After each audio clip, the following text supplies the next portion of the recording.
Halo semuanya, sebentar lagi kalian yang umat muslim bakal ngejalanin puasa bulan Ramadan kan? Gimana? Udah siap?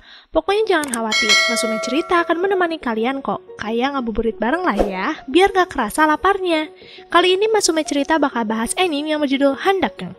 Anime ini menceritakan tentang Handasei yang merasa dirinya sangat dibenci oleh orang di sekitarnya. Padahal sebenarnya Handa ini di mata teman-temannya sangat keren.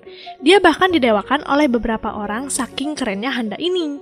Penasaran kan kenapa bisa ada kesalahpahaman di dalam diri Handa? Gak usah basa-basi, kita langsung masuk aja ke dalam ceritanya. Inilah dia, Handakeng. Scene dibuka dengan kehadiran seorang murid laki-laki yang sangat populer bernama Handasei. Semua orang sangat mengagumi Handa, akan tetapi rasa suka teman-temannya kepada Handa dibaca sebaliknya. Handa mengira teman-temannya membencinya. Untuk menghindari rasa ketidaknyamanan, Handa membuat benteng pertahanan diri dengan cara tidak berkomunikasi dengan siapapun. Lalu di sini, saat Handa akan membuka lokernya, dia malah menemukan sebuah surat. Handa ini anak yang selalu negatif dengan sekitar, sehingga dia menebak bahwa ini adalah surat sial atau surat tentang duel. Padahal itu surat cinta dari seseorang. Karena dia ingin menghindari masalah, Handa pun memutuskan untuk membuang surat itu tanpa membukanya sama sekali. Tapi sialnya, Handa membuang surat itu tepat di depan pengirimnya, dari perempuan imut bernama Maiko. Sahabat Maiko yang bernama Juri mencoba membela Maiko dengan memarahi Handa yang seenaknya membuang surat dari Maiko. Handa pun menantang Maiko mengatakan isi surat. Menurutnya siapa tahu orang yang ingin menantangnya ini tidak akan berani berbicara di tempat umum. Tapi sayangnya tebakan Handa ini meleset. Maiko berani meminta Handa datang ke belakang sekolah nanti sore di depan semua orang.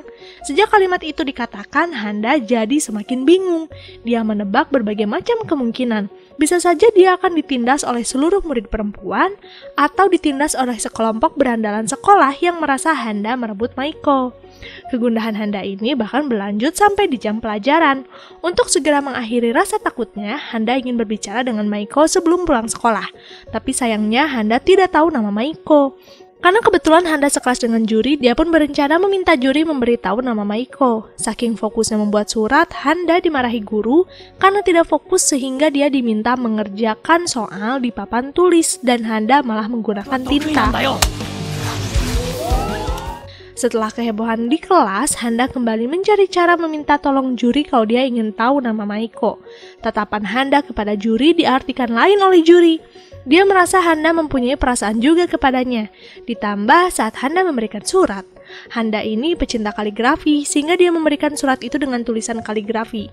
Tapi sayangnya Juri tidak bisa membaca kaligrafi dan mengartikan kalau surat ini adalah surat cinta Handa kepadanya. Padahal ini surat permintaan tolong. Sedangkan di sisi lain, Handa menanti balasan Juri tapi tidak ada. Mau tidak mau, Handa jadi harus datang ke belakang sekolah untuk menemui Maiko. Di sini, Handa meminta Maiko langsung pada intinya saja. Karena Maiko tidak ingin mengatakan cinta di depan orang banyak, Maiko kembali memberikan surat baru dan surat itu membuat Handa ketakutan. Di sini Juri sejak mendapat surat dari Handa jadi ikut mencari cara agar Maiko tidak memberikan surat cinta kepada Handa. Dia menahan Maiko sekuat tenaga dan meminta Handa segera pergi sekarang. Selain itu, Juri meminta Handa sadar untuk jangan mencintai wanita jelek sepertinya. Kondisi ini tentu saja membuat Handa semakin bingung apa maksud Juri. Dia pun memutuskan untuk pergi dari sana saja. Maiko pantang menyerah dan masih mau mencoba memberikan surat. Handa dengan entengnya mengatakan kalau dia tidak ingin membaca surat dengan tulisan jelek. Selain itu, seharusnya Maiko dan Juri menjaga persahabatan mereka. Mencari teman dekat itu sulit loh. Setelah kejadian penolakan di sore hari itu, cukup membuat Maiko dan Juri tersadar kalau mereka harus akur. Jika ingin mendapatkan sesuatu, bersainglah dengan baik. Di sanalah kekaguman Maiko dan Juri kepada Handa semakin bertambah. Selain itu ada juga teman sekelas Handa yang awalnya benci jadi suka kepada Handa. Dia bernama Aizawa. Cerita ini bermula ketika ada pemilihan ketua kelas. Dua kandidat muncul, yaitu Aizawa dan Handa. Handa yang membenci suasana ini tentu saja tidak ingin menang. Tapi sayang, polling menunjukkan seri. Wali kelas pun meminta mereka untuk suit. Handa mencoba memberitahu Aizawa kalau dia akan mengeluarkan batu, berharap Aizawa mengeluarkan kertas sehingga nanti Handa akan kalah. Kalimat Handa itu tentu saja mencurigakan bagi Aizawa, karena baginya mungkin saja itu trik Handa untuk menang, sehingga dia malah mengeluarkan gunting dan akibatnya Aizawa kalah. Aizawa pun memohon kepada wali kelas untuk memberi kesempatan pertandingan ulang. Aizawa ini sangat terobsesi dengan posisi ketua kelas. Handa tentu saja setuju dan kembali menjalin ikatan kepercayaan dengan Aizawa. Awalnya sih, Aizawa mengikuti petunjuk Handa, tapi entah kenapa Aizawa kembali tidak percaya kepada Handa sehingga di babak akhir, Aizawa kembali kalah. Kesedihan Aizawa dibaca Handa sebagai akting Aizawa mengejek Handa yang akan menjadi ketua kelas. Bagi Handa, ketua kelas adalah pekerjaan menyulitkan karena dia akan dijadikan pesuruh oleh semua anggota kelas. Melihat situasi sudah sangat sempit, Handa memberanikan diri kalau dia ingin mengundurkan diri. Aizawa tentu saja tidak terima karena menurutnya tindakan Handa ini mengasihani atas kekalahan Aizawa. Dengan ocehan Aizawa, Handa tidak peduli dan akhirnya pergi dari kelas. Salah satu murid pun memberitahu kalau Handa sejak awal memilih Aizawa. Sepertinya Handa tidak menghina Aizawa. Aizawa sangat tersentuh dan merasa memang Handa lah ketua kelas yang lebih tepat. Sehingga di keesokan harinya, Handa malah melihat hasil pemilihan kemarin bahwa dia tetap menjadi ketua kelas. Shin pun berpindah ke murid lain yang bernama Reo. Dia adalah murid yang cukup populer dengan ketampanannya. Bahkan dia seorang model. Semua mata tertuju kepada Reo awalnya, tapi sejak sekelas dengan Handa, dia merasa tersaingi. Memang Reo sudah diakui kemampuan dan ketampanannya. Tapi bagi murid perempuan, sikap Handa lebih menarik perhatian. Karena Reo tidak ingin tersaingi, dia pun memutuskan mengikuti Handa sepulang sekolah. Awalnya Reo lancar mengikuti Handa, tapi saat Handa akan berpapasan dengan anak perempuan, entah kenapa Handa menghilang. Bahkan Reo mencari kesana kemari dan tidak terlihat juga. Handa! Sampai pada suatu ketika, Reo malah menemukan Handa di sebuah tempat perbelanjaan untuk membeli pesanan ibunya. Tempat ini punya ciri khas sebagai jalan fashion. Dulu Reo direkrut oleh salah satu agensi juga di sini. Reo tentu saja panik, tidak ingin ada agensi yang merekrut Handa dan kebetulan di sini ada agensi Reo yang sedang mencari talent baru. Dan tepatnya lagi, mereka mengincar Handa. Reo mencegah beberapa kali sampai munculnya keributan di sana. Handa tentu saja bingung kenapa dia dipaksa menggunakan baju ini dan di sisi lain dia dipaksa untuk menjauhi. Setelah terjadi perdebatan yang panjang, Handa malah memberikan baju itu ke Reo. Sebelum pergi, Handa mengatakan kalau dia tidak membutuhkannya. Tindakan Handa ini menyentuh hati Reo. Bagi Reo, Handa sangat bersahaja. Padahal, Handa punya alasan kenapa memberi baju itu kepada Reo. Ya, karena Handa melihat Reo seperti gelandangan, maka dari itu kenapa Reo lebih layak menggunakannya. Sejak kejadian hari itu sebenarnya Reo mengalami kerugian, dia dipecat dari agensi. Tapi entah kenapa Reo malah merasa senang karena sudah melihat sosok pria sejati yang harus dia tiru kehidupannya, yaitu Handa. Singkat cerita, Aizawa meminta tolong Handa untuk memberikan berkas pelajaran kepada seseorang murid yang sudah lama bolos. Dia bernama Akane. Akane ini sudah lama tidak masuk sekolah karena mengalami pembulian. Dilihat dari foto, memang Akane ini seperti anak yang lemah, tapi saat Handa sampai di rumah Akane, dia malah bertemu dengan seseorang bertubuh besar dan dia mengaku sebagai Akane, orang yang dicari Handa. Handa tentu saja terkejut karena bentuknya berbeda dengan di foto. Dengan kasarnya Akane meminta Handa pergi sekarang juga karena dia sudah tidak tertarik pergi ke sekolah.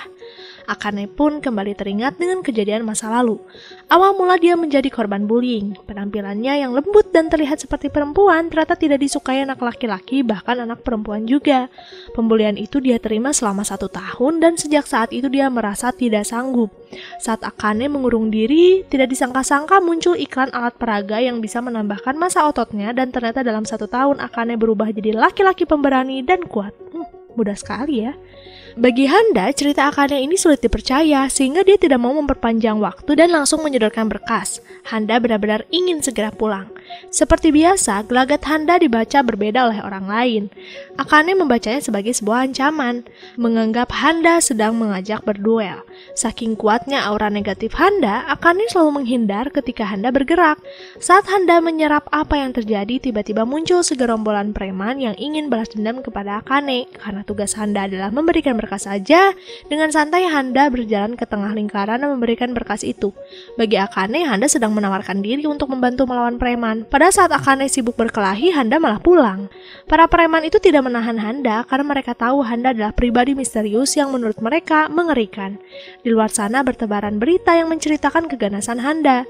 Selain tidak menahan Handa, preman ini langsung menjauh juga dari Akane karena mereka kira Handa dan Akane bersahabat.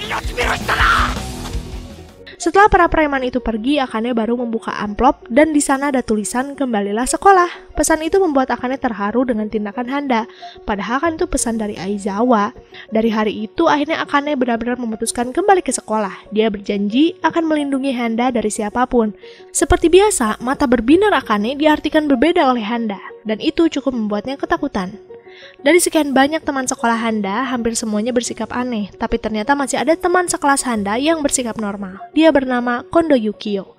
Kondo ini adalah pribadi yang tidak ingin berurusan dengan apapun, dia ingin hidup senormal-normalnya. Lalu pada suatu hari, di kelas memasak, Kondo dihadapkan dengan kenyataan bergabung dalam kelompok memasak, beranggotakan para orang yang tidak biasa, termasuk Handa. Di mata Kondo, Handa tetap misterius. Ada yang bilang Handa berjiwa malaikat, tapi ada juga yang mengatakan sebaliknya. Kelas pun dimulai, tapi Aizawa mempunyai ide untuk membuat makanan spesial yang akan dimakan Handa. Akane dan Reo tentu saja setuju. Menurut mereka, Handa tinggal duduk manis saja. Sedangkan di mata Kondo, dia bisa melihat ketidaknyamanan Handa ketika didiamkan. Memang benar sih, di situasi ini Handa merasa tidak diakui dan dibuang begitu saja. Saat yang lain membuat makanan khusus untuk Handa, sempat ada keributan yang terjadi antara Aizawa dan Akane. Keributan itu mengalihkan mereka dari masakan yang sedang mereka buat, sehingga ada api besar. Api yang besar itu dianggap murid sebagai teknik flambe yang dilakukan Handa. Padahal Handa memasukkan air ketika api membesar di makanan sebelumnya. Sejak kejadian hari itu, gosip kemampuan Handa menggunakan teknik flambe terkenal di mana-mana dan kini kepopuleran Handa semakin menyebar. Lalu di sini di jam pelajaran, seorang murid bernama Miyoko tidak sadar menjatuhkan penghapus ke arah Handa. Seperti biasa, Handa membuat skenario buruk jika Miyoko kesal dan jijik karena Handa menyentuh penghapusnya. Untuk menghindari amarah Miyoko, Handa malah melemparkan penghapus baru, tapi tindakan ini membuat Miyoko salah tingkah dan bahagia diberikan penghapus baru oleh Handa. Fans Handa bertambah. Singkat cerita, sepulang sekolah Handa harus mengerjakan tugas piket, tapi anehnya para murid perempuan melarang Handa sapu-sapu dan menyuruhnya pulang. Niat mereka sih tidak ingin Handa kelelahan, tapi niatan baik itu dianggap berbeda. Menurut Handa, sepertinya mereka terganggu dengan kehadirannya.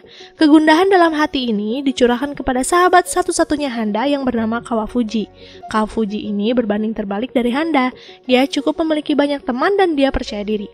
Pertemanan mereka ini bermula sejak SMP. Kawafuji mengagumi ayah Handa yang seorang ahli kaligrafi. Mereka berdua juga suka dengan kaligrafi dan sering membahas hal itu. Handa yang tampan mempunyai sikap yang sangat baik dan ramah, sampai-sampai dia berhasil memikat kakak kelas yang dikagumi Kawafuji. Karena Kawafuji kesal, Kawafuji mengatakan kebalikannya dari pernyataan cinta kakak kelas. Dia mengatakan bahwa kakak kelas tadi sangat tidak menyukai Handa karena terlalu narsis dengan kaligrafi. Kawafuji tidak menyangka efeknya akan seperti ini. Sebenarnya Kawafuji sudah mengatakan yang sebenarnya, tapi sepertinya kalimat menyakitkan itu sudah tidak bisa ditarik lagi, sehingga seperti inilah Handa keadaannya, selalu curiga dan takut dengan pandangan orang lain. Selain menutup diri, Handa juga menyembunyikan persahabatannya dengan Kawafuji karena dia tidak ingin Kawafuji dianggap aneh oleh orang lain jika berteman dengannya. Padahal Kawafuji ingin sekali Handa bersikap seperti dulu lagi. Di keesokan hari, teman sekelas Handa memuji puisi buatan Handa yang dijual di jalan. Entah dari mana gosip itu beredar karena Handa sendiri tidak menjual apapun atau membuat puisi aneh seperti itu. Handa merasa kesal melihat kertas itu karena dari tulisannya saja tidak indah. Di sudut sana, Aizawa dan yang lainnya sama tidak percaya kalau yang membuat puisi itu Handa. Karena dari pantauan mereka selama ini tidak ada kegiatan menjual tulisan. Akane pun mengajak untuk mencari tersangka pembuat puisi itu. Kondo juga diajak walau dia sebenarnya tidak tertarik dengan dunia Handa. Singkat cerita, mereka pun sampai di taman dan melihat ada sosok yang memang mirip dengan Handa. Tapi saat orang ini menoleh, ternyata dia bukan Handa. Tanpa menunggu lama, Akane dan Reo langsung memberi pelajaran kepada orang ini. Dia memohon ampun dan akhirnya mengatakan kalau dia adalah Handa, Handa Kei. Namanya saja yang mirip, tapi dari wajahnya jauh lebih tampan Handa lah. Saat mereka berdebat, tiba-tiba muncul segerombolan anak perempuan yang menyerbu Handa Kei.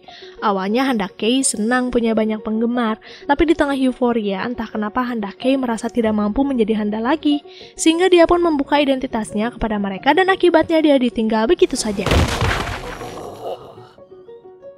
Setelah semua keributan berakhir, Aizawa dan yang lainnya mengajak Handake meminta maaf kepada Handa.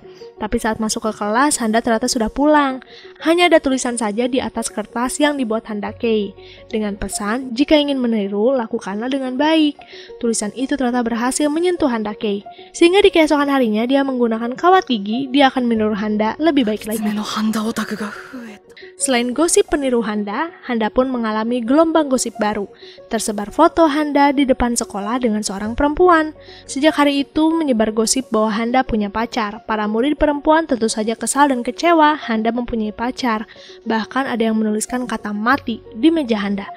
Bagi Handa sudah biasa karena sejak awal kan dia merasa jadi murid yang dibully satu sekolah. Bukannya takut melihat tulisan itu, Handa malah menganalisa tulisan apakah ini bagus atau tidak. Karena dia kan sangat suka kaligrafi.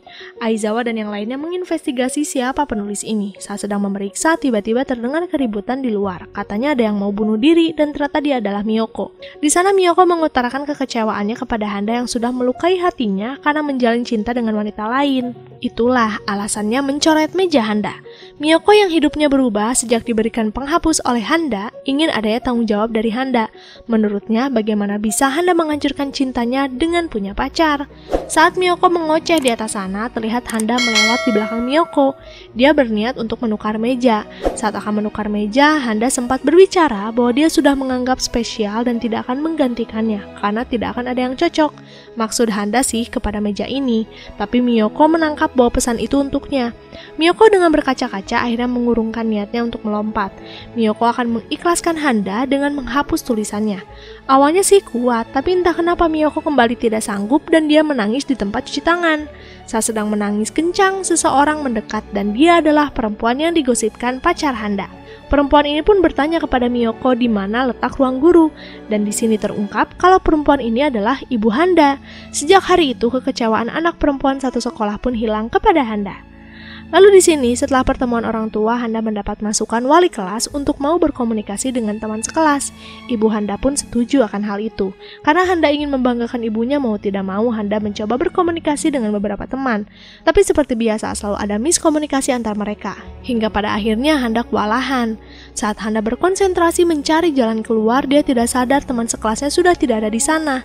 Padahal ini jam pelajaran bahasa Jepang.